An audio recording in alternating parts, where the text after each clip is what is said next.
awesome. I know you checked with security at the door, but I am required to inform you that all ties, bow ties, and briefcases are prohibited at this event. So, and just to make sure, we do have to do a routine cog check. It's just standard procedure. So when I say, "Are you Toon Enough?" I want you to scream and cheer and be as obnoxious as possible. I've heard that this room can get a little bouncy because they did like a dance thing last year and had to move it downstairs. So let's try and shake the room with our voices. So tell me, are you Toon Enough? Yeah! All right. Let's try this one more time because I do see a suit down here. So tell me one more time, are you Toon Enough? Yeah! All right. That's awesome. So I'm going to go ahead and bring up our panelists here. First, we have Roxana. She is our artist, and you may better know her as Boo Boo.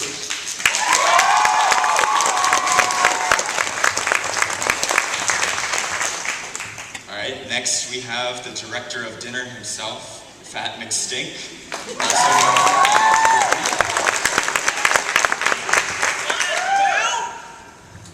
And now we have Sam. Sam is Shockley. He is our lead developer. Yeah, he does talk about things like this, and this wouldn't be possible without him. And now finally, we have one of our main support people, Jacob Eisman. He's also the voice of Clarabelle Cow, if you happen to talk to her. And we have his phone right here for him.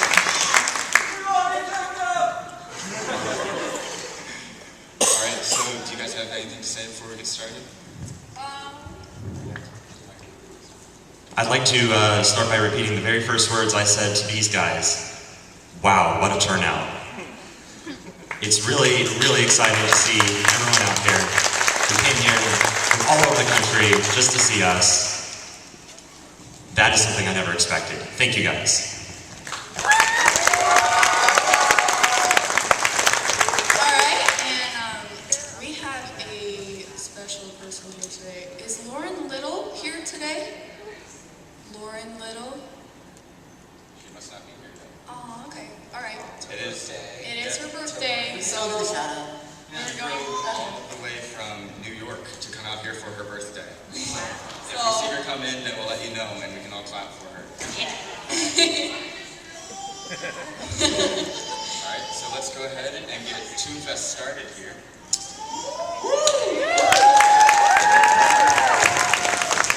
Jacob, you have to do the cow thing. You're seated by the phone. We're excited to start. I'm not gonna let you not do this. You can't hear the cow unless you actually turn it on. So Joey, go pick up the phone.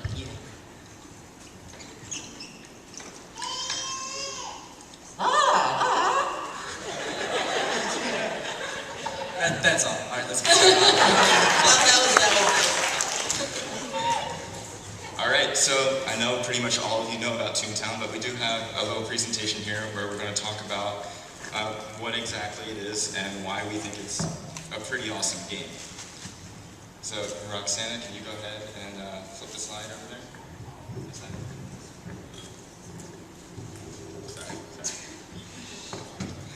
So, Toontown, as everyone knows, was originally owned by Disney Online. They opened it up back in 2003, and it's been going on we just celebrated our 12th anniversary. Of course, we aren't Disney.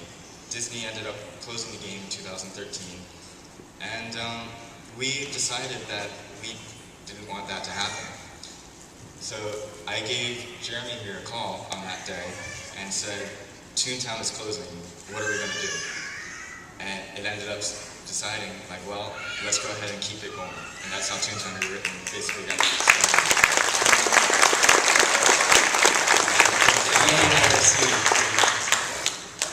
And then, of course, Sam joined us about a week later. He basically engineered all of our server-sided stuff that keeps the game glued together. Jacob and Roxana joined us later on, as Roxana joined around the time of the Toon Council presidential election, and she helped us out with a lot of the art in that. And Jacob has been one of those resistance rangers that you see around in the game, helping keep people safe, answering emails, and basically keeping everything running behind the scenes. Joined exactly 1 year ago today. Yeah.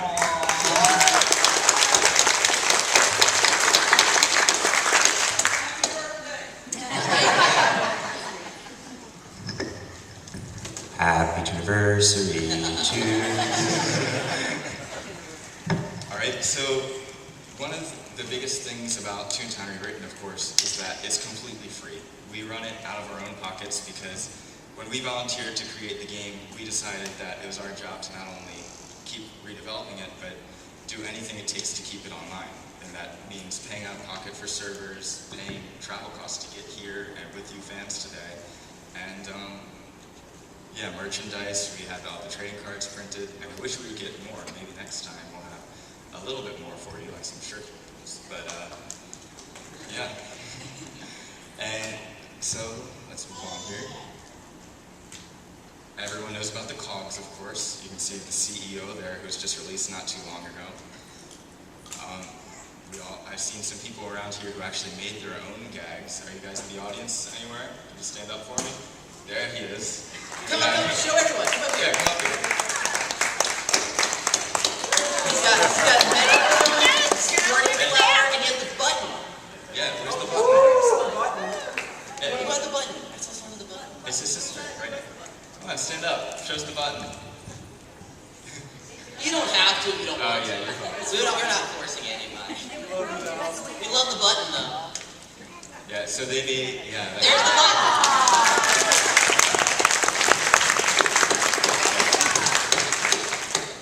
Yeah, it's been an awesome time seeing you all. In fact, when we first got here, we got in an elevator, and there was one of you, I don't know who it was, but they were standing kind of in the back of the elevator. They're just kind of shaking because they saw the Toontown shirt. And so that was just a really awesome experience, just having all of you here, and I know lots of you came from very far away to get here. So thank you all for coming out once again. And so we already talked about how Toontown's free, and we never plan on accepting any form of donations or microtransactions or any sort of monetary value in any way. Even if we were able to, if Disney told us, like, hey, we can make money off this if you want, we don't think that it's the kind of thing that we would want to do and take that away from you guys. We know that subscriptions can be kind of bad. I mean, it is what keeps Toontown going when Disney had it, but we just want to keep it going. We want to make sure that kids from now and from 10 years from now can keep playing this game and interact with people from around the world, because we feel that's really important in online interaction, and Toontown is a good way to get people started with that and to continue with that, since many parents here have been playing as well, and I'm sure some of you have came even without kids just to see this. So. Yes. And now we have something pretty special to show you. I think you'll like it. This is our first Toontown advertisement that we're going to be airing on YouTube. It's about 60 seconds long, but we put a lot of work into the video, and if you keep your eyes pretty close on it, you may see a few little surprises. Alright, so let's get that started. Ever wonder what it'd be like to live life as a toon? You could catch some fish, play some games, or run some errands. But here in Toontown, we do things a little bit differently.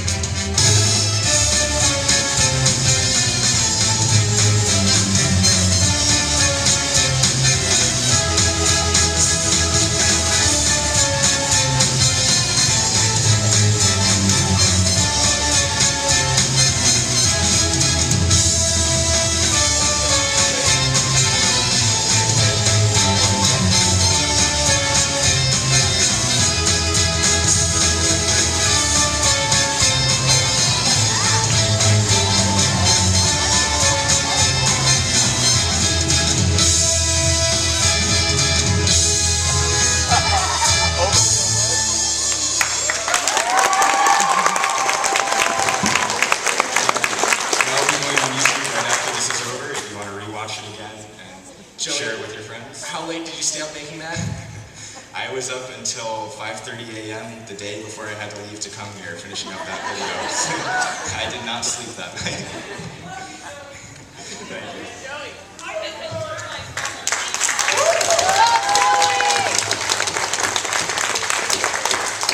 So now we're going to move on here to our next topic. I'm sure a lot of you have heard about. It is the Toon Council presidential election. Now, did anyone actually get to play the election back when it was All right, I see a few alpha testers down here, some back there. Yeah, we know you guys are here. And so, does everyone know at least a little bit about the story of it? Do you know who Flippy and Slappy are? I know you picked up some Slappy trading cards and a guy named Alex and the director of Ambush Marketing.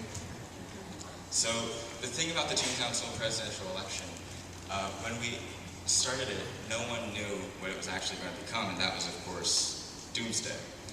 It was when we first introduced the cogs in Toontown in our game, of course, and it was made like our first real push to show that we aren't just going to keep this game running, but we're going to add new content to it and keep people interested for as long as possible.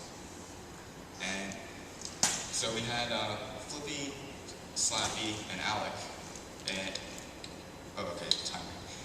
So it started back in October 2013, the planning for this, and that was basically when Toontown launched its alpha phase, when very little was done.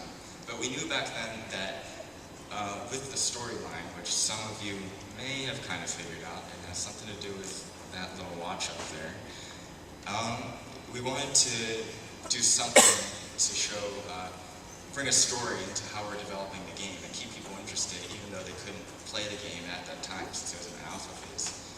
So it started back then where we had Flippy come out on October 31st, as he always does, but for the first time, and he announced that he was running for president of the Toon Council. And we knew back then that we were going to have, there was 4 characters at the time. There was Flippy, Floppy, election official, and cameraman. Those were our internal names for them, but you can probably guess that Floppy, being the opposite of Flippy, is who eventually became Slappy.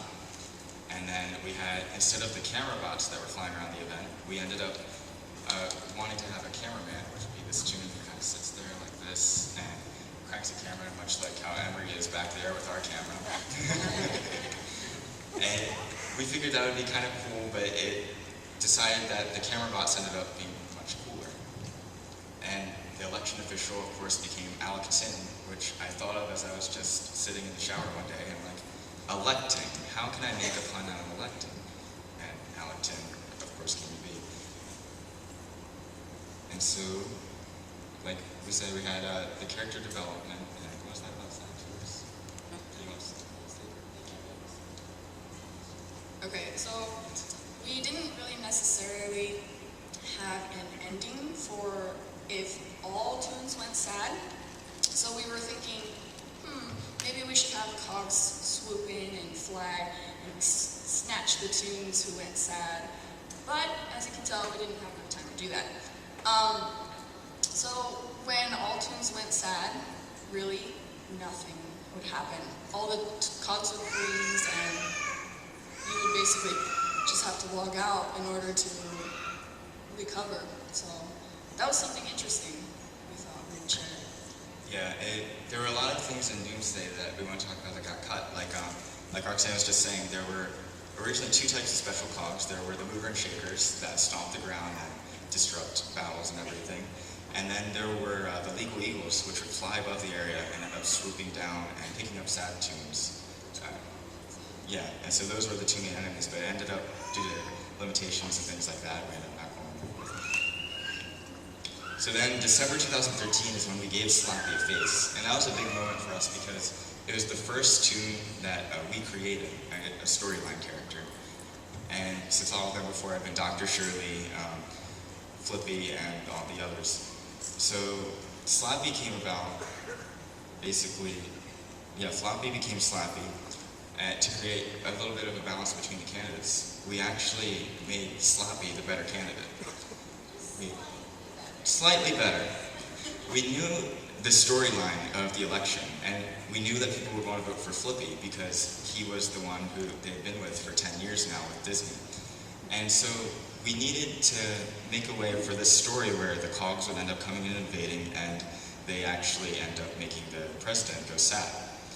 And we knew that if Flippy won, of course, then no one would like that because no one wants to see Flippy go sad. So the things that we didn't want to make Flippy too much of an underdog either, and not literally, but and so we gave Slappy the new items, like he had the hot air balloon, he had, which was, Yeah, snowball fights. The hot air balloon was Sam's idea, and we made it in like one weekend. Just rushed it to get together because we thought it was a pretty cool idea. And yeah, go ahead. And so we had the two balance between the candidates. We have Flippy stand on the left there, or right there, and Sloppy stand on the left. And we just wanted to create a character that wouldn't overpower Flippy, but would still end up winning in the long run, so we can have different.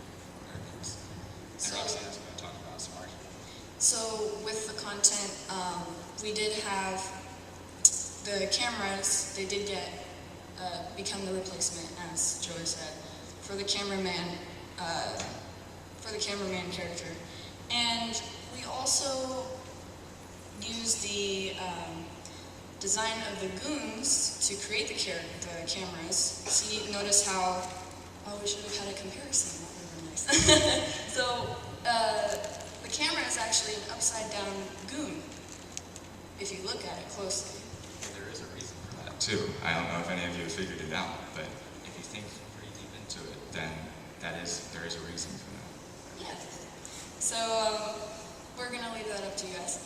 And the next thing was that we actually, with the counters, you see the flags on the sides there, that turned out to be a last-minute thing because of the voting turnout. It turned out to be a lot more than we thought. It turned out to be 4 digits instead of 3. So we came up with that, and we just went with it. And the model of the TV became remodeled because we had lost the model due to, do you want to say? No? Okay. So, yeah, and with that, we also,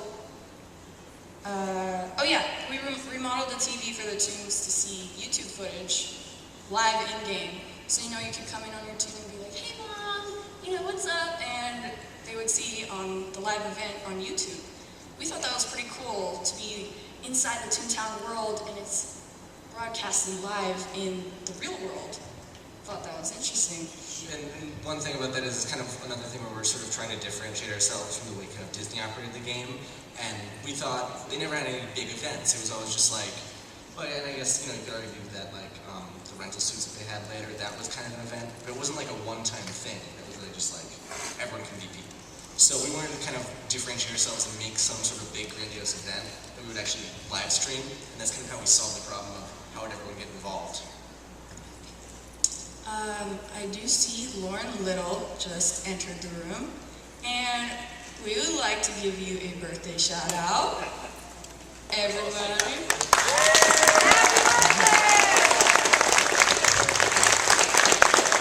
Ready? 1, 2, 3. Happy birthday to you.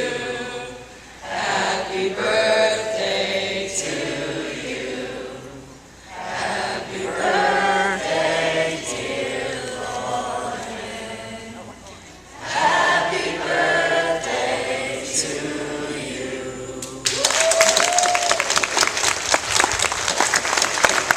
Again, she came all the way from New York.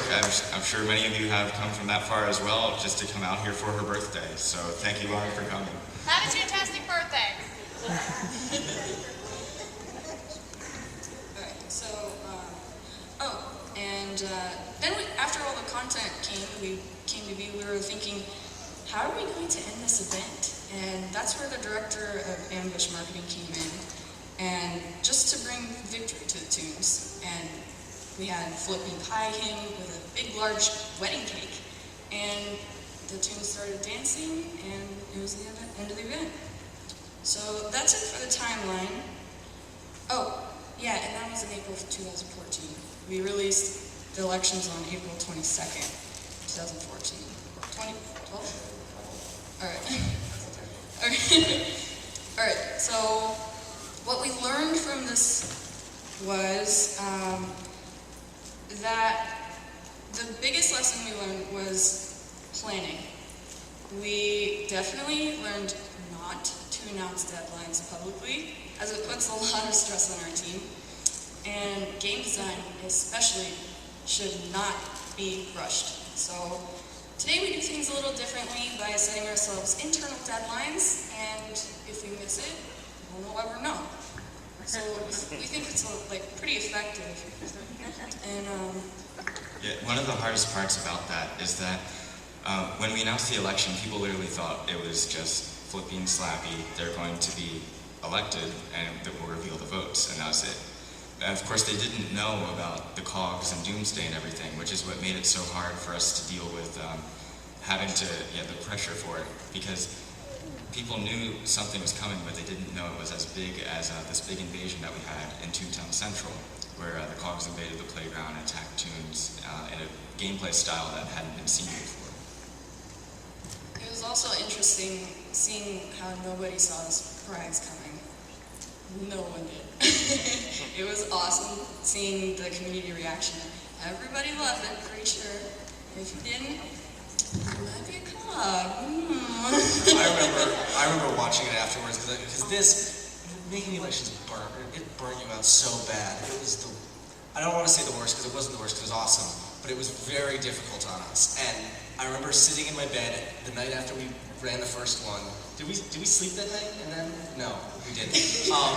After we ran the first one, and I found a YouTube video of two guys on a Skype call, and they were just watching the elections and they're reacting, and they're like, no, and I was just like hearing their visceral holy crap, that was very rewarding. It's like, oh my god, they get it, they like it, you know. The work pays off. Exactly. Most definitely. That's what keeps us going. But with that, we would like to go to our next project in the town, Bossbot HQ. We redesigned it, and it became from what Disney's version was to what we have today. And you're like,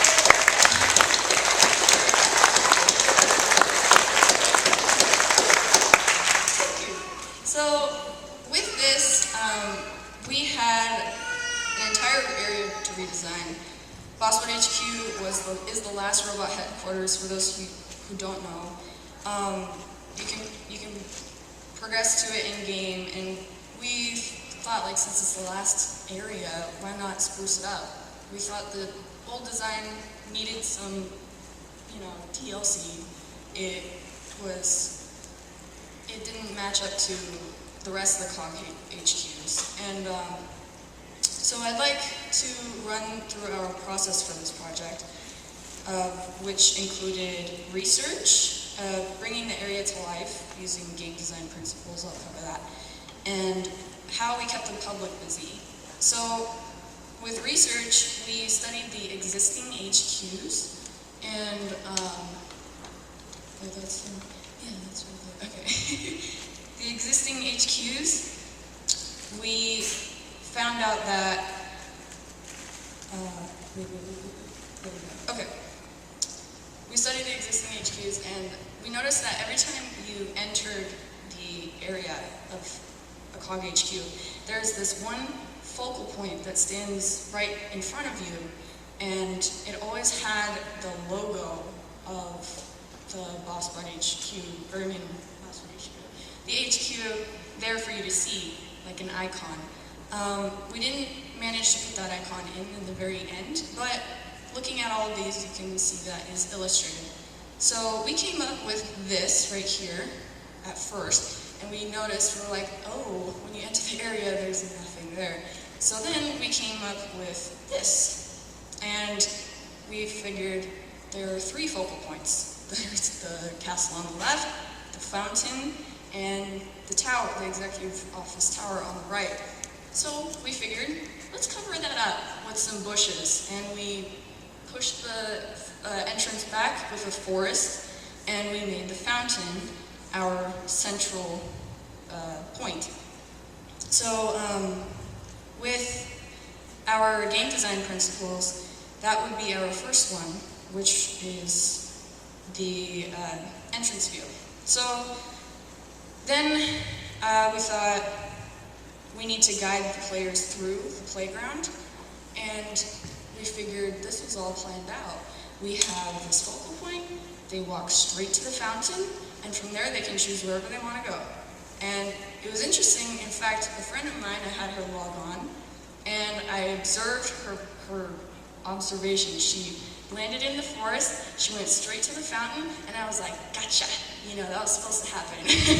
So it was pretty cool seeing that happen and come to life, and just basically like testing out how our game design principles came into play. So now that we've covered the research and how we brought the area to life with game design principles, let's go over how we kept the public busy. So I don't know how many people followed along with the Bossbot headquarters build-up, but we essentially had a little ARG, as it's called, an alternate reality game. And we do this with, I think we did it with Lawbot headquarters, and we did this with a lot of the storyline stuff for those who pay really close attention to our blog posts and do more than just play the game, but want to study the lore of it and all that kind of stuff. So with Bossbot headquarters, we ended up creating a site called mingler.org. That's Emery's site back there. He's the one who organizes a lot of our ARGs. And so it ended up being this cog memo interface where you could it wasn't just revealing Bossbot headquarters, but it would reveal certain personalities of cogs that you wouldn't see in the game otherwise. And so I did a lot of the writing for that, and he did kind of the plotting out what things were going to happen. And that allowed us to lead up to Bossbot headquarters without announcing a date for it, essentially. We just kept building onto that. And if we needed to delay it for any reason, then we could just add more memos into it. And then, of course, when it was revealed, there were a few hints in there about that executive office tower, which I'm not going to tell you too much about today, but I know. I can tell you that there is someone in there, someone that a lot of you have been waiting for, and it's not Team Let's Hunt Around for Find Bossbot headquarters, there's somewhere else. So we'll see what happens there. You'll get some stuff about that really soon. And I'm sure a lot of you have some ideas. I'm hearing it said in the audience already.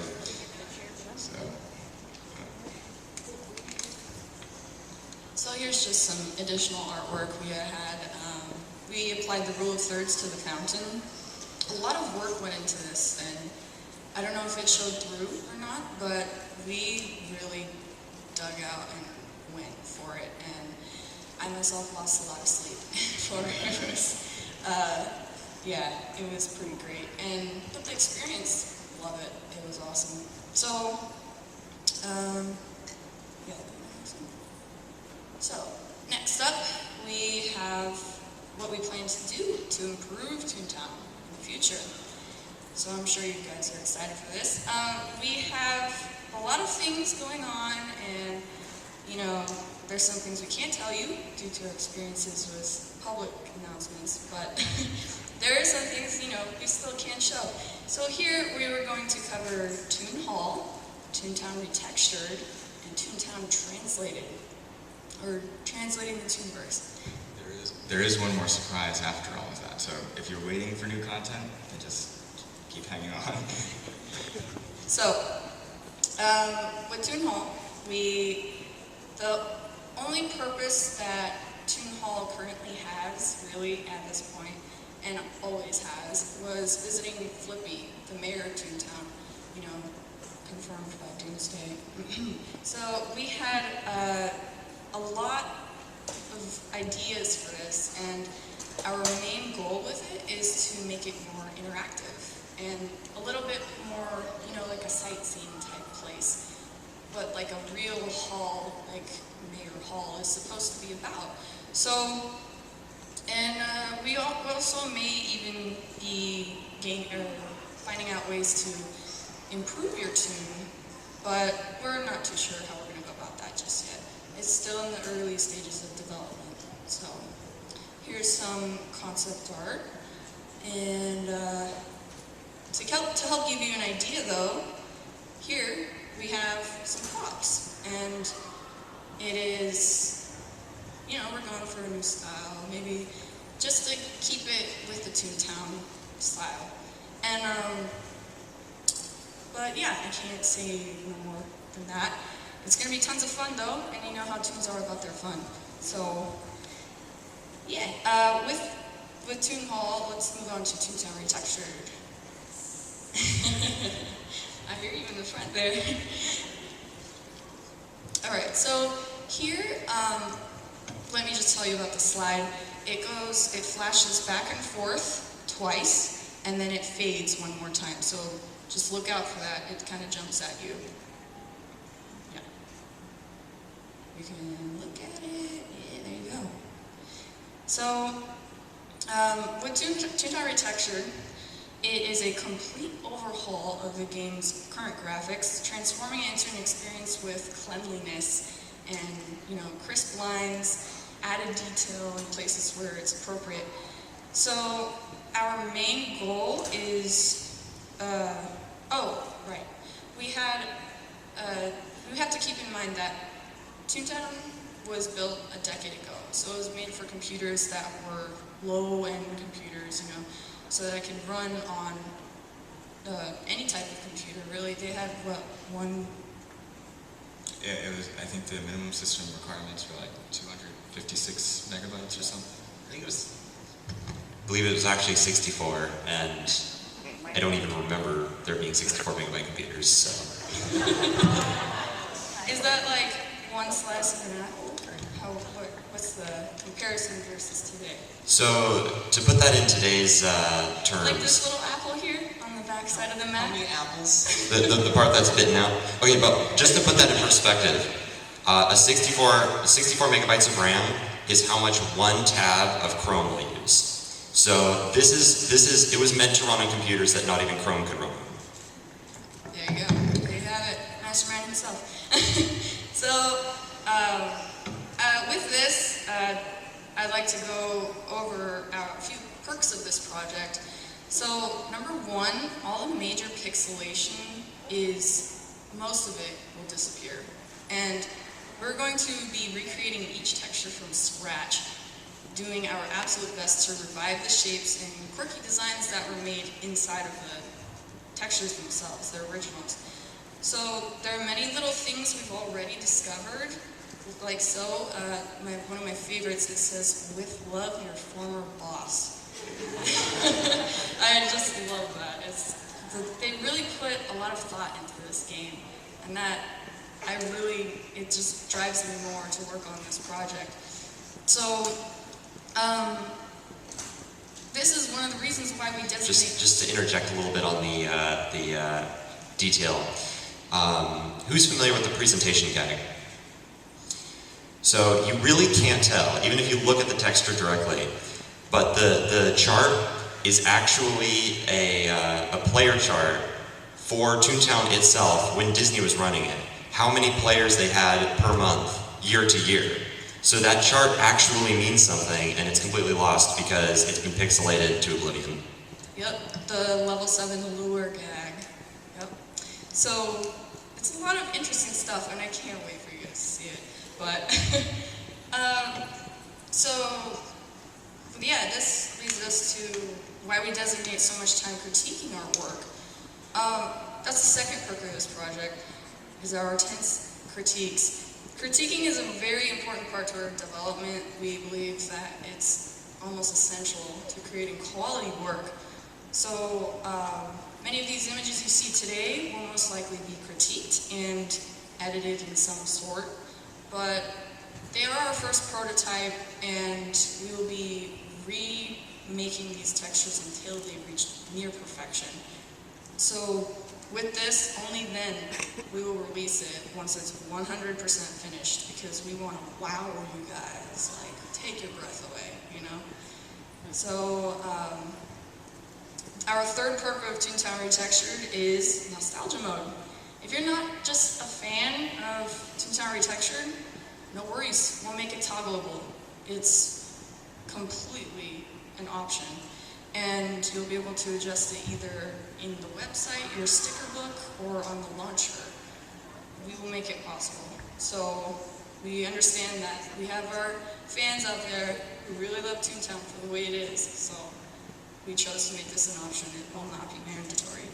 And also, it will be, we'll try to make lower resolution packs so that it can be still remade a little bit better for those with lower end computers. So everyone will get retextured, but you know, if you have a lower end computer, it will be just slightly less quality, but yeah, it'll still work. So with that, with all these perks of Toontown Retextured, I'm sure it's going to take a lot of patience from our players, but trust us, it's well worth the wait. And let's move on to our next project, translating the Tooniverse. Alright, so as you can see, we like doing a lot of unique things with Toontown Rewritten. More than just content, more than just keeping the game online, but we like to experiment around with things like Toontown Retextured, as Roxana just told you all about, where we want to bring the game back to life in a way that we think that the original developers would want it done. And of course we do talk to people like Jesse Schell and other people who used to work on the game. And we hear their opinions on it, we hear what they think should be done, what they think should be done better, you know, things like that. And so the next project here that we want to work on is, or we have been working on, is translating the Tooniverse. I'm sure some of you saw it in our blog post about 6 months ago. We announced it along with the first ToonFest, or I guess like 9 months ago. For those of you not familiar, Toontown has two options for chat. You can either type a message, or there's a drop-down menu where you can click a message and your Toon will say that. It's good for if you're either too tired to type, or for people who are more concerned about safety online and don't want to be able to just say anything back and forth. We saw that as a very unique opportunity to facilitate communication even when there's a language barrier. Because those messages are pre-made and they're essentially just a code that goes up to the server saying, hey, I'm saying message 12. The message can be decoded on the other end as anything. So one person can have their game set to English and another can have their game set to, I don't know, French. And if you choose hello in English, at the other end it comes out as bonjour. And it allows you to make friends and with people in other countries who would otherwise not know your language and would otherwise not be able to talk to you whatsoever.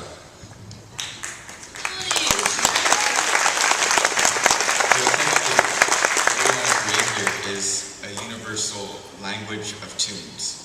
So speed chat becomes a way for anyone, no matter if they know English or Polish or not, to communicate with each other and become friends with each other without even knowing how to speak to each other in person. They won't need to know the other language at all because the server is what translates everything for you. And so you would never even know whether or not you're talking to someone who has no idea how to read English or anything like that. You can see here, this is the speed chat menu, as many of you know about. And so, using the speed chat menu, if you say, Toon task. I'm sure you're butchering that completely, Yes. So with I apologies. apologize. If I said anything offensive, I apologize. I don't know what I said. Możesz skończyć Toon task? She actually is Polish, so that would have been a better idea. So that would probably say, I need a Toon task, if it was said to someone running the English client. And this was done by one of our staff members who is Polish, and Toontown was actually never available in Polish, but it was available in French, German, Japanese. I believe, yes, French, German, Japanese, Portuguese, Spanish, and I could swear I'm missing one more. It'll come back to me.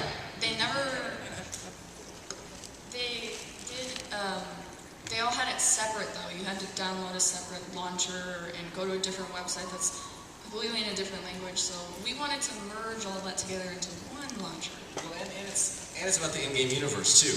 They had separate servers. There was a Polish server, well, there wasn't a Polish server, but there was a German server where German players could play, and that's it. We're unifying that because it can be done, and we think it's a good thing. So. Right, and if you think that we had it bad off, I think Toontown Germany was the first to close, and that was back in 2006. So the German fans were without a game for much longer than we have been. And of course, it eventually led up to Toontown English, the US version being closed. But now that we've brought it back for all of you, we want to bring it back for people all around the world and connect us together in a way that is only possible through a game like Toontown.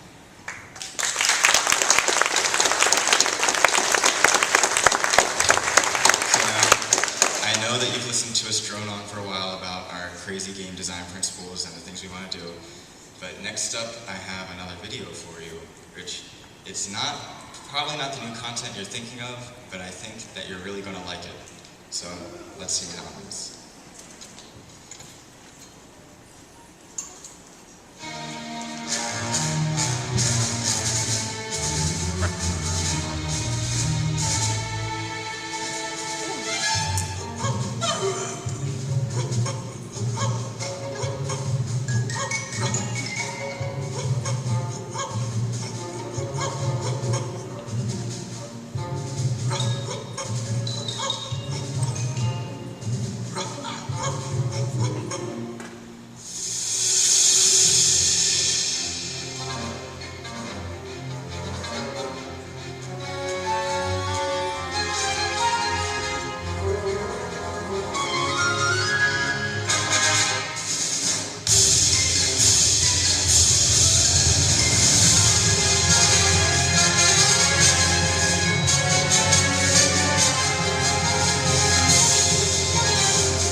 That was also another 5:30 a.m. trip.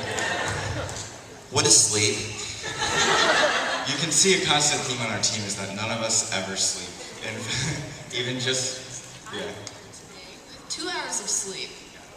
Even just last night we were up finishing up this PowerPoint because we have a major procrastination problem, I suppose. But That's a thing with indie games, though. Delays are made to happen, so it's just to create a better quality product. That's all it is, really.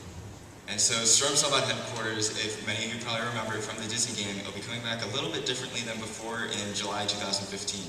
And it'll be available for everyone to play, of course, and we'll do a few things differently than Disney did, hopefully in a way that you'll really enjoy. So, and now with that, I believe before we get started with some questions, then we're going to move on to...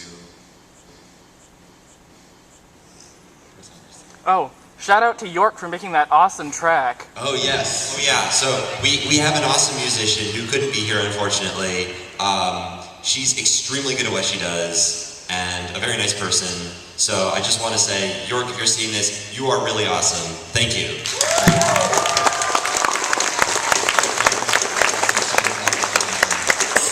And of course we have our musician, Cool Peaches, who does things for, he did the Doomsday soundtrack. So Jethro did the theme song. yeah, one of our older staff members did the theme song that you heard. Thank you, Jethro's Ghost. All Alright, so now we're going to move on. Many of you know that questions were submitted on our website to Jesse Schell, who is the original creator of Toontown Online. He is the guy, he started back in 1998 creating this awesome game. There was a game called Toon Tag that he pitched to Disney, which just had like the central Disney characters with Mickey Mouse and everyone running around and tagging each other. And so he talks a little bit about that there. He picked 10 questions from our community, and the people who got accepted, they're going to be sent a signed Toontown trading card by Jesse Schell. It's a Series 1 card, so it's probably really expensive. You probably want to check eBay after this is over. If A regular one goes for about $5 on eBay, so I mean, imagine having a signed one. We're sending it to you for free if your question is selected. Yeah. So let's go ahead and get started with that. It's about a 10-minute video. He is a really awesome guy. He does lots of work, and of course, he's the reason that we're all here today in the long run. So here we go.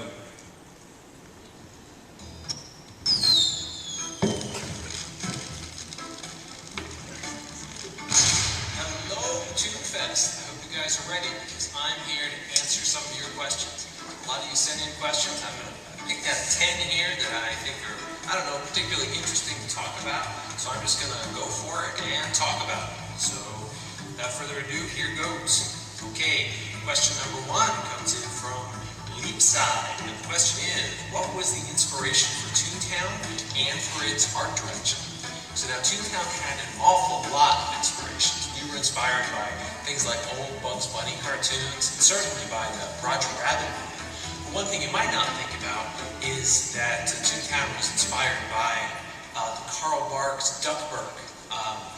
Carl Barks was the guy who made up the idea of Duckburg, the whole town where Donald and his friends lived. He made up Uncle Scrooge, and he made up Jerry McGearloose, and we loved that idea of it being a real world. That was what was so cool about Duckburg. And a lot of us have grown up reading the Uncle Scrooge comics, and so that was really interesting and familiar to us. And so an awful lot came from there. Really, it was a big mix of influences. Oh, but I should also tell you the story of where Toontown originally came from. Toontown didn't start as Toontown. Toontown originally was a demonstration of multiplayer gameplay called Toon Tag that we ended up installing at Epcot Center. I had just built it with some other people at the VR studio to show that multiplayer gameplay could be fun with Disney characters. And Disney Online really liked it, so we put it in Epcot Center, and it was there for a number of years. And that really helped give them confidence that maybe Toontown would be a good idea. The Toon Tag minigame, Toon Tag trolley game is a direct result of that. Okay, second question from Professor Brainiac. There were some rumors going around about a new playground called Funny Farms. Was this a rumor or an idea that got scrapped, or what was it? If it wasn't a rumor, how far in the planning did we go before it got scrapped? Early on, we had a plan to do, I think, 8 neighborhoods, 8, maybe 9. I can't find those old notes. I've been digging around for them. And over time, we realized, we don't really need that many. We don't quite need that many neighborhoods. And the number got kind of cut back and cut back. One of the early ideas was Funny Farm. We weren't quite sure whose neighborhood it was going to be. There was some talk that maybe we would have Farmer Goofy there, but maybe there are some old cartoons with Farmer Donald, so maybe it was going to be Donald's neighborhood. But I think we talked the most about it being Goofy's neighborhood. The problem we had with the Funny Farm idea was the idea of city streets that were all barns and farm buildings. It just didn't feel farm-like enough. You needed big open fields for it to be a farm, and that just wasn't working with the whole street system that we had. So the more we thought about it, the weirder it seemed. And eventually we decided that we weren't going to do it. Okay, question 3. Mr. Fluffy McMuffin asks, you were in the staff at one point in Disney's Toontown Lifetime. I was definitely there at the beginning and let it all get to launch. Do you prefer to be behind the wheel of Toontown, or do you enjoy being a player and experiencing it rather than being a developer or staff member? Really, I enjoy them both, but most of all, I really do love making worlds. Making Toontown was absolutely amazing, and doing that at Disney was great, and following up with the Shell games where we made things like the parties was just an incredible experience. The thing I love most is making games and making worlds, so that's really, if I had to pick, that would definitely be what I would pick. Okay, number 4 from Anthropomorphic Cat. He says, okay, this is a question everybody wants to know. You mentioned in the past on Twitter that you're trying to get Toontown online. Can you give us more information on that topic? Okay, it's simple. Okay, it's simple, but it's not. But it's simple. I would love to find a way to reopen Toontown.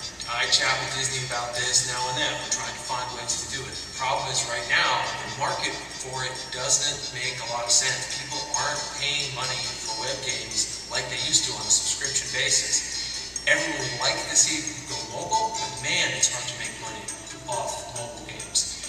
And so what we're all waiting around for is a business model that's going to make sense. What I think might happen is that subscriptions on mobile might start to work, because adding ongoing content into Toontown, really keeping it running and keeping the hackers out and making it a great experience, it's not a cheap endeavor. And if you don't do it on a subscription basis, I don't know how else to do it. But it's something I really want to do, continue to be passionate about it. We're all thinking about it. We have meetings and we talk about it. I chat with Disney about it now and then. As soon as we find a way that it looks like, you know what, this is going to work, then it'll happen. And I think part of the key is, if we see one other RPG that goes out and works off a subscription basis and it's working, that's going to be the path to follow. Right now, we don't quite see it, but we're all holding out hope that we can find a way. I'm certainly not going to give up on this. Toontown means way too much to me, and I'm very patient. I can wait. We'll find a way one day. You be patient too. You hang in there. You just keep showing the love and keeping the faith. Okay, question 5 from Tropical Storm. Were there ever any planned projects for Toontown that never made it into the game? If so, can you share any information on those projects? One of the ones that never made it into the game, in the initial plans and the old notes, we planned to, after you've beaten all of the 4 VPs, you would get, I think you were going to get pieces of a pie chart, I think was how it works, and once you had the whole pie chart put together, then you could go and fight the CEO, and you would have this big CEO battle, and then you would conquer and you would like totally win the game. The thing that was weird was nobody really liked the idea of totally winning the game. It seemed weird because that's not what Toontown is about. And so we kind of set that aside and then kind of decided, yeah, maybe we're just not going to fight to the end. Anyway, that was definitely, but it was part of the original plan and something we talked about a long time. Next question from Sir Samuel. If you could choose any animal to be playable on Toontown, which would it be and why? Personally, I would pick the cow, because cows are funny. Cows are amazing. As a Clarabelle, the cow is really funny and amazing. I think it would have been the most fun to have cows that would say moo moo moo moo moo moo. But that wasn't what was voted in, so it didn't happen. Maybe one day it'll happen. Okay, question 7 from Peanuts. You said in an interview you wanted to do a Toon versus Toon arena. How would that have worked? Okay, so you thought about this quite a bit. The idea was it would be a place you'd go, probably a place in the playground, and you could get a team versus a team, up to 4 Toons versus 4 Toons, and then they would have a battle with each other, just like you'd have a cog battle. The reason we never did this is it's not easy, because in order to do it, you already have all the animations of attacking, but reacting to the other Toon attacks would be a lot of animation and a lot of coding. It wouldn't be impossible, but it would be kind of a big deal in order to get all that coded properly, not to mention get all the logic going. And then what happens if you win? What do you get exactly? We never had all that quite worked out. It was mostly, I think, going to be just kind of for fun, or maybe for prizes, sort of like the way the racing works. But we didn't have it all totally worked out. But still, one day, I think, it may yet happen. Okay, question number 8 from Jazzberry. What feature or addition to Toontown was most debated over by the developers? And that answer is easy. The answer is chat. The chat system was very contentious. Nobody was exactly sure exactly how it should work. There were so many different opinions. A lot of people wanted it to be just like EverQuest, because they played EverQuest all the time, which was an old MMORPG. And I didn't want it to be like EverQuest, which was just one ugly chat window at the bottom of the screen. I really love the idea this is a cartoon world, to be able to have cartoon bubbles, and so we worked really hard on that. Then we had the whole problem of safety, and so we came up with the whole system of kind of drag and drop chat, the whole Toon Chat system. And there was a lot of controversy about that. A lot of people thought that's no good, that wouldn't work, people didn't like it. But we found out the kids really liked it a lot, and it did work very well. And there's in fact a patent about it if you want to go look in the US patent database. Okay, question number 9 from Apple Bloom. During the development of Toontown Online, were there other types of enemies to be considered rather than robots and cogs? Was that always meant to be there? Actually, in the very beginning, when we were first talking about it, it wasn't just evil business robots. In fact, there were no robots at all. It was, the original idea was anybody that kids didn't like. So we had evil teachers, and we had evil dentists, and evil soccer coaches, and we had evil business people. But as we started kind of thinking about it, it seemed sort of weird, like, really evil teachers, is that a good idea? That doesn't sound a very good message. And then we didn't think parents would like it if we were saying that dentists were evil. That wouldn't be very helpful. But we kept kind of coming back to the business people as the thing that we liked. So for a while, the cogs weren't called the cogs, they were called the suits. And anybody who's looked inside the code that's out there, you'll see the word suits a lot instead of cogs inside the computer code. And because we called them suits for a long time. And they weren't robots, they were just like business guys. And when you beat them, they would sort of shrink and run away. And we had some executives who were not happy about this. They thought it was insulting to executives, and they gave us a hard time. And so we were like, oh, okay, well, we'll change it to robots. But we kept them as business guys because that was kind of funny, so we made business robots, which honestly, I think ended up better in the long run. So anyway, that's the evolution of the cogs right there. Okay, and then last question. What is your most fond memory of working on Toontown? You know, I was going to say that it was when I came up with the word Toontastic. I was sitting there coding up the little battle system where it pops up those little words, you know, when you celebrate, and you have to put little words, and I thought, what would be a cool celebration word? And I came up with Toontastic, and that's kind of dumb, but I don't know, maybe it'll be okay. And people really liked it, so that was really exciting to see. But that's not my favorite memory. My favorite memory was when we were working on the initial prototype, which was Toontag, and we had to do a lot of demonstrations of it. And one of them was for Roy Disney Jr. And Roy Disney Jr. was the spitting image of Walt Disney. He came to try out the game. He was playing as Mickey, and I was playing as Donald, running around in Toontown playing tag, and he was laughing and having a good time. And I asked him, well, so what do you think of it? And he says, you know, it's really keen. And that was a big moment for me. So I think that might be one of my fondest memories, although it's hard to pick. Toontown is such a wonderful place and such a wonderful time. I have so many fond memories. Anyway, like I said, you guys hang in there. It's great that you guys are still fans. Keep the faith, keep it going. I know that all of you are Toon Enough, so I hope you're having a Toontastic time out there, and I wish I could be there with you. Have a great day.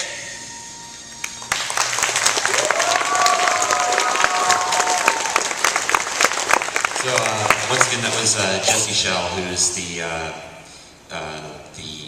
original designer of Toontown and kind of the chief in charge back at Disney while this was in its infancy.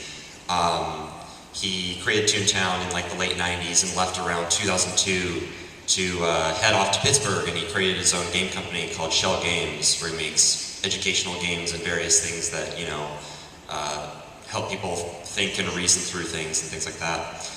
He's also an author who created a book called The Art of Game Design, a book of lenses. And if you're at all interested in figuring how to make something fun, pick up that book because it's really interesting. And he's also a professor of entertainment technology at Carnegie Mellon. And even despite all this busyness, he still manages to make time for us and for the community and put all these things together and answer silly questions for us. And he even wanted to be here today, but he couldn't. And I'm seeing here that it's actually his birthday, which is probably something that had to do with it. So if you're watching this, this is for you. Happy birthday.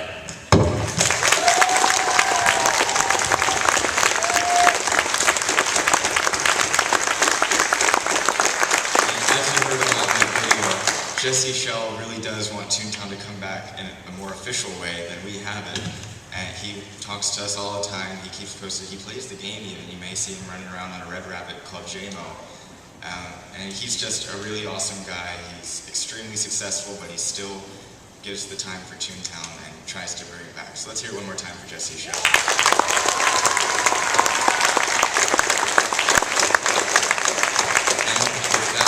We're going to go ahead and start up some questions. Any of you can ask us things. I think what they want you to do is, if you have a question, line up over by this wall. And we have a volunteer from the OMG Con staff that will let you come up to the microphone and ask us stuff. You feel free just throughout all of this, if you don't want to wait in line, feel free to walk up there in the middle of something. But yeah, we have about, let's see, we have about 30 minutes that we'll be taking questions. Feel free to ask us anything. We can't really answer too much about spoilers, but we'll try our best to answer whatever you have. All right. You can come on up.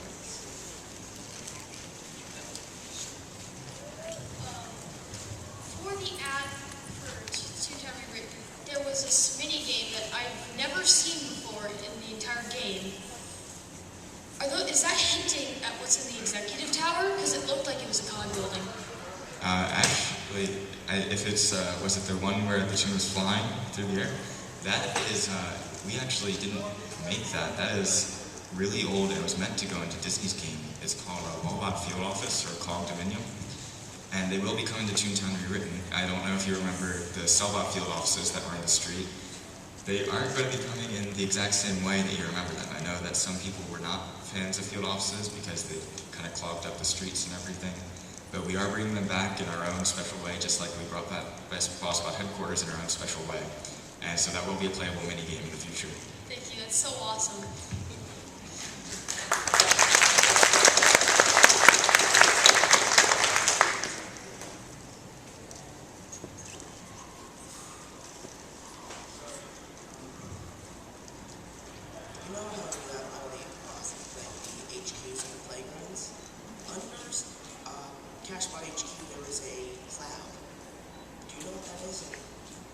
I know what it is. So, is that going to fulfill rules from the original Toontown game? It will be a new area that will be available in the future, kind of far future, but it is going to be coming out, and it will be some of the first new kind of thing that it is since the original game came out. Without getting too much away. But yeah, you'll hear more about that as time goes on. Do you want to say something about that? Hi. Like during the Storm Sobot, then what if we want to do the factory during the Storm Sobot? Would it be close? Could I be like doing the factory for like getting merits and things? Like what if you want to do the factory? Yeah, the factory will still be available in Storm Sobot. I don't really want to talk about too much how it works yet, but it does have the same general idea that Disney gave it, where you can get a rental suit and you can go and fight the VP, whether or not you have merits or even a cog suit. So that means if you just start the game with 15 life points, you could go into the VP for this limited time event.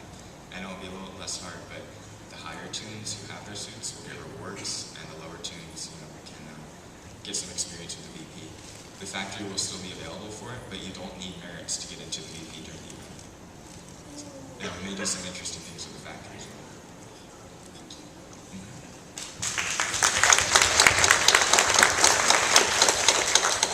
Sergeant from the Bossbot. Orland.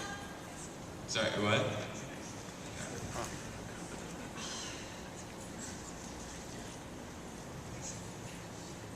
Scottish fashion, particularly tartans for Bossbots.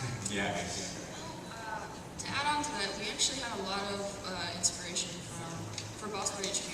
Sorry to interject, but we had a lot of inspiration from the Drummond Castle in Scotland for Bossbot HQ for a medieval theme. Like the large bridge that you climb up to get to the CEO. That was highly inspired by it. We had hedges. Originally, we wanted to add in hedges to the empty space in the area itself. but we didn't. Yeah, we may push it as an update, but okay, I just made a spoiler, but yeah, but maybe, yeah. So Will Toontown Rewritten be coming to Linux? It's on Linux. It's on Linux, and I personally use Linux, so it runs pretty well, I think. So AMD 64 architecture, though. Yeah, it does have Pretty much a everything. 64 computer. But yeah, it's already on Linux. I play it on Linux. I don't use anything but Linux, so. Okay, thanks.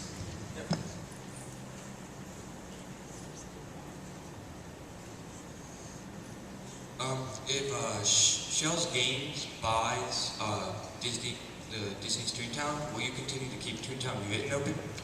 So it gets a little bit complicated there.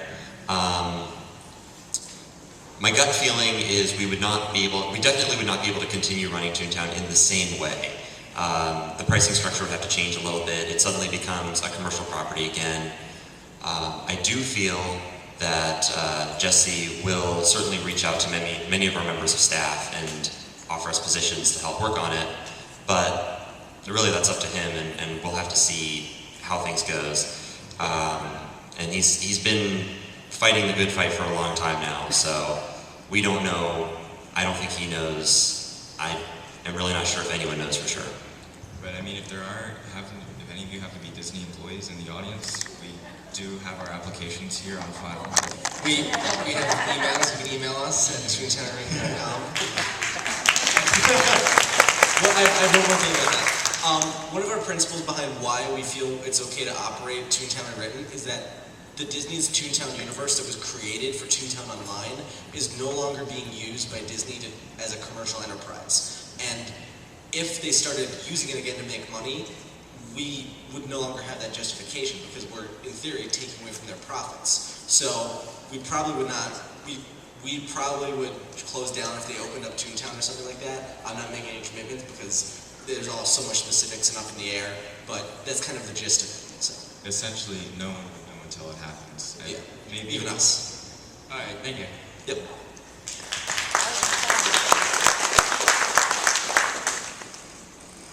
Hi, Lauren.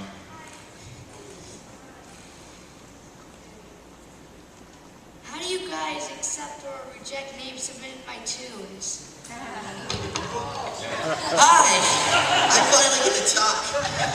Awesome. So the way we have it in game is you can submit a name. It goes to... you can submit a name in game, and it takes a while to get a review because we get like hundreds and hundreds every day to review. We take shifts really to approve, so every name is looked at by us. We try to get the understanding of the name, and So some of the names right here that are waiting to be approved, we have masks. We have ribs. to give you an idea, we have 600 in queue right now. Is Ribs a good name? Is Ribs a good name? Yes? Approve it. Ribs is approved. How do you accept or reject the name, though? Go ahead and turn the laptop around. I just showed her. It's right here. You just like 600 names what we have to go through right now. yeah, that's a topic for the second panel that we have at 1 p.m. He's going to be talking all about that. Yeah, we have another panel at 1 p.m. in panel room 1 on the other side of the same floor. So go to that. We'll be talking more about the technology side of the game. It's not like jargon. You should come anyway, even if you think, oh, it's going to go over my head, because it probably won't. And there's also more time for more fun Q&A that you don't want to miss out. So if your answer is a question, if the question is an answer, then we can answer it over there as well. But thank you. Thank you. That was your question.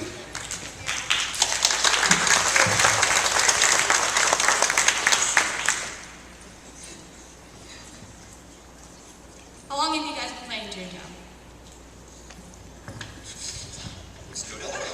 I started back in 2003. That was when I was right when way before a couple months, years, I don't know. When was Cellbot released? Cellbot was 2004, I think. 2004, yeah, a couple months before Cellbot HQ released. So basically, all of the COG, all the streets that entered to the COG HQs were all under construction, and I was one of the ones just standing there going, "What is this gonna be?" I'm so excited. But yeah, I started back in 2003. Yeah, so back when I was a young tyke in 2003, I used to play Neopets. and I saw an ad for Toontown on Neopets, and I'm like, okay, fine, I'll check this out. And that was in September 2000. It was actually September 19th, 2003. So I have been playing. I started playing exactly 10 years before it closed. I played until around 05, and then kind of moved on to other things. And upon seeing that it was closing, I'm like, oh no. This is a part of my childhood. I have to bring this back. I started playing, I believe, around 2005 with my brother. I was really young at the time, and I think we saw like a Disney Channel ad or something, and that's how we got on. And I remember like, we played for the 3 days. I was like, Mom, can we play? We'll share an account or something like that. And then, yeah. I started playing in 2011. I'm a late bloomer. But yeah, I like graduated high school and I was like, what do I do with my time? And you know, college, like the semester didn't work out. I didn't go after that semester, but I got so hooked on the Toontown and I didn't know. I just remembered the Disney commercials and I was like, oh, I want to try that out. You know, and I got hooked and yeah, now I'm here today. I started playing back in 2003 as well, before I could even read, so my parents had to do things for me. And it's ironic now because I have a young brother at home who's not the same age I was. He's 5 years old and he can't read everything in the game, so I'm helping him out with reading the game. The cycle continues. So shout out to Luke, my brother at home. And one thing I remember is I begged my parents for a membership, and when I finally got one, I was like, wow, well, since I can enter these new areas now, I need to stock up on gags. So I head for the trolley, and as soon as I got on the trolley, the game freezed, and I didn't open it for the rest of the month. Before, back in the day, we had, Disney had the 3-day trial. Before anyone actually asked the parents, can I get a paid subscription? I would be playing 3-day and then, oh man, I can't play anymore. Okay, time to start over, make a new account. I did like 5 times until I finally asked, was anyone like the same way? Yeah. All right, thank you. Thanks for that question.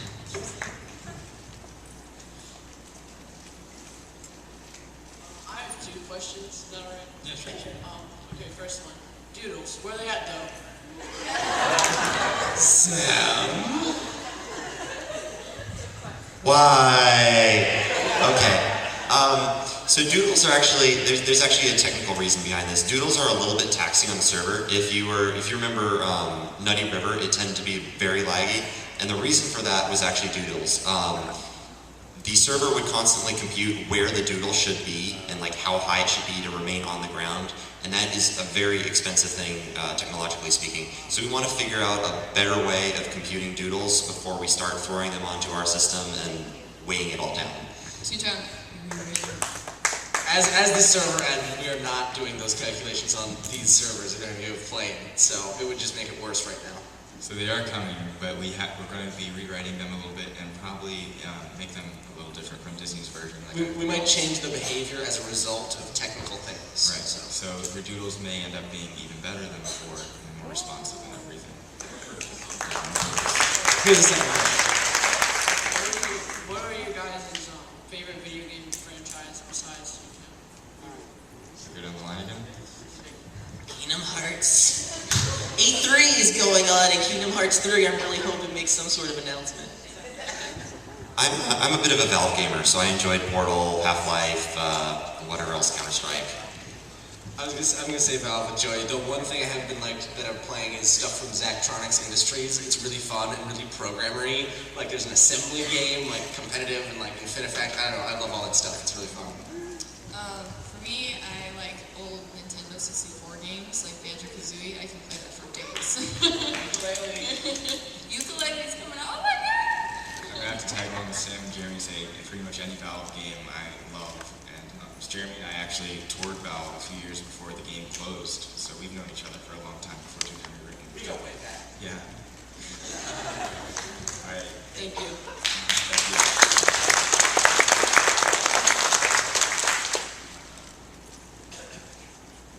Okay, so I have 2 questions.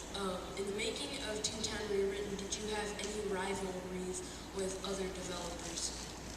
Developers of our game? Or? No, with other developers of different Toontown clones. I mean, they like to think that we did, but essentially, His ego, ladies and gentlemen. Essentially, we just didn't pay attention to it because we knew that, I mean, they were trying to do the same thing we were, and they were trying to do a good thing. And we didn't agree with the ways they did it. I'm sure a lot of people have heard about those other Toontown servers and the trouble that they've caused. But we never considered a rivalry with them, and we have, we never called them out on anything. We do talk to their developers and, share ideas with them and stuff like that. But overall, we try and avoid, we don't want to be brought down with the ship with any of them. We're doing things that we didn't agree with. For the most part, at least me, I'm just normally too busy like worrying about our own stuff to be like, what are they doing? How do they do it? I do sometimes get interested in how they run their servers, but we usually run ours better. Essentially, we don't pay attention. His ego, ladies and gentlemen. And the second question is that how many idea requests do you get each day or month? Yeah. He's pulling something up. Essentially, it is more loading. than we can count. More than we can read. It's countable. It's okay. It is countable. It's not readable. But we do get lots of suggestions, and we do read pretty much all of them. I mean, maybe not right away since we get so many, but lots of our suggestions. I'm sure a lot of you remember the Toontown Tweaks update that went in, and those are all pretty much community-based things, like the teleporting to Cog headquarters and things like that people have just wanted for years, even with Disney's game. Things to make things more convenient, yeah. Over time, I have the number. Over time, there have been 1,040 email suggestions sent in. So. Okay, thank you. We read every single one of them. Yeah, because someone has to read it before they file it, so. Yeah. Okay, thank you. Thank you. Alright, hello. And first, before I start on my questions, I want to thank you guys for making Toontown Rewritten and bringing Thank you for Toontown playing. back to the Thank you. I like your name. Oh, thank you. It'd be very boring to make a game that no one played. Yeah, it's awesome that you guys came out here. So my first question is, how do you, if any of you are in school, how do you guys find time to balance school and Toontown? You don't. You don't. No. Toontown is so much more fun than school, especially like as a programmer. Like the stuff I do for Toontown is way more applicable than anything that I'd get in a class. So I normally just go to college and then do Toontown. So. There's, I spend about, I tallied up my hours per week. I do about 50 hours per week during the school session. Which is more than a full-time job. I have a full-time job, and every now and again, I'll get back completely exhausted from work, and these guys are like, hey, you need to fix this bug, and you're the only one who knows how. Yeah, fix gardening, fix doodles, fix estates, fix whatever's not loading. And I'm just like, what? That's one of the many. Okay, I'll do it. That's one of the many things that happens. Like you're sitting at this computer for all day, basically, and there's many things being thrown at you, and you lose track of time. It's like 2 hours, and you're like, what? That was like 2 minutes. What? So that becomes a problem. You lose track of time. You really have to manage your time in order to do well in school. It's a very harsh battle between the two. So. I got a second question if that's cool. Yeah. When did you guys first learn Python or coding or whatever you guys use? So I actually learned because of Toontown. I was a member of the Toontown Central Forums, and I struck up a conversation with one of their moderators, and he was talking about, oh yeah, if you download Panda 3D, you can actually like rip the assets out and look at them. And I'm like, this is really cool stuff. I need to do more of this. And ever since then, Python has actually been my weapon of choice for whatever computer problem comes up. I've been programming since about age 7 or 9. I learned Python basically for TTR because I was a Java guy exclusively before that. I wrote Minecraft plugins and stuff. If you look them up, they still do pretty well. But I was just like, I gotta work on this, and I'm like, I'm not gonna learn Python. I'm like, fine, I'll learn Python. And I just kind of picked it up because I had been using other languages for so long. Joey? I also learned Python pretty much for TTR. I'm still learning it now. They have a term for my code, and it's called Joey code. You can take Joey and put it in front of anything else. I once said, yeah, I just got a Joey text. I essentially do a lot of the client-side work on like the election sequence and things like that. yeah, I'm still learning as we go along. I'm learning new things to help make Toontown better, and it's just a great process. I just want to feel included here, just kidding. I just, like, when I started school, I had one major in 3D medical animation. It's very interesting, right? And it's, so with that, like, okay, with that, we have 3D modeling going on, and I was hired as a texture artist. So I learned both things at the same time while being on the team before I even got my degree, which is crazy because I'm already getting experience with these kids, and it's like, wow, like I can really do stuff, and the experience is priceless. Very valuable. I don't know any coding, it just goes way over my head. So they all talk, and I'm like, okay, so what do you need me to do? But Approve names. Approve names. For the rest of these questions, we do have to limit it to one question now, because we only have like 5 minutes left. And if we don't get to you, we have a second panel in about half an hour in panel room 1. And we'll make sure. Yeah, we'll be out there at the table, of course. Yeah, but we'll make sure that you guys at the end of the line, if you don't get your question asked, we'll make sure you're first priority at the other panel. That's first of the line. Yeah, are you done with your question? Right. Oh, thank you. Thank you. I'll take 2 more questions. 2 of them, yeah. 2 more. What is one core game mechanic you would change? I'm sorry, what? Sorry, one core game mechanic, what? You would change. A core gameplay element we would change. We would change.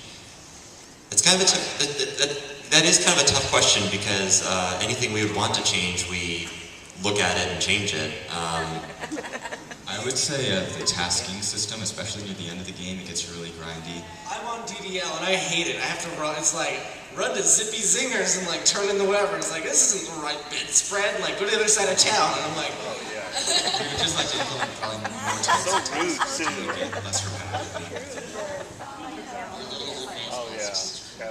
Don't listen to him. He doesn't have code access. Yeah, one thing we were definitely discussing was changing the Bossbot suit tasks, because you just go to the same guy every time, and it's like, what's new, right? So we're discussing it. It's nothing set in stone, but that's something we are. Yeah. All right, Thank you. Thank you. And this will be our last question here, but we'll make sure that you guys will get time at the next panel, because someone will take a picture of them. So, my question is, will you ever maybe release the chairman in Toontown? The chairman, he does exist in Toontown. Not in the current game, but in the storyline. He is a physical character who will probably be making an appearance sometime in kind of distant future. But we do have plans for a COG nation and lots of more expansive things on the COG side of Toontown. So we will probably be seeing the chairman. Why do you want more cogs? Are you a cog in disguise? Yeah, I don't know if I saw the chairman. Yeah. All right, well, thank you.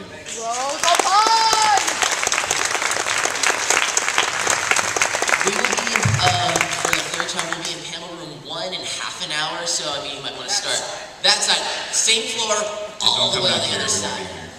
And afterwards, feel free to stop by our table. We got photo ops, we got guest the jelly beans. The winner will be contacted after OMG Con, and we'll be receiving signed Jesse Schell trading card. If you'd like to immerse yourself on YouTube, then we are having some interviews, and then we have you do a victory dance afterwards, attempt that. So if you stop by after our second panel, we're going to be here all afternoon. We'll be here tomorrow as well. Well, I won't, but these guys will. We have trading cards that we made at the table. We also have flyers. If you're over 18 and you still love Toontown, which is great, we love all players of all ages. We have flyers for ADA. They are a fan group, Facebook fan group with over like 1,000 members that are active, and it's awesome. So feel free to check that out. We got the leaders here, so feel free to ask them questions. And that will be all at the table after the second panel. All right, we'd like to thank you all once again for coming. It's been an awesome time, and we will see you right over there. Thank you very much.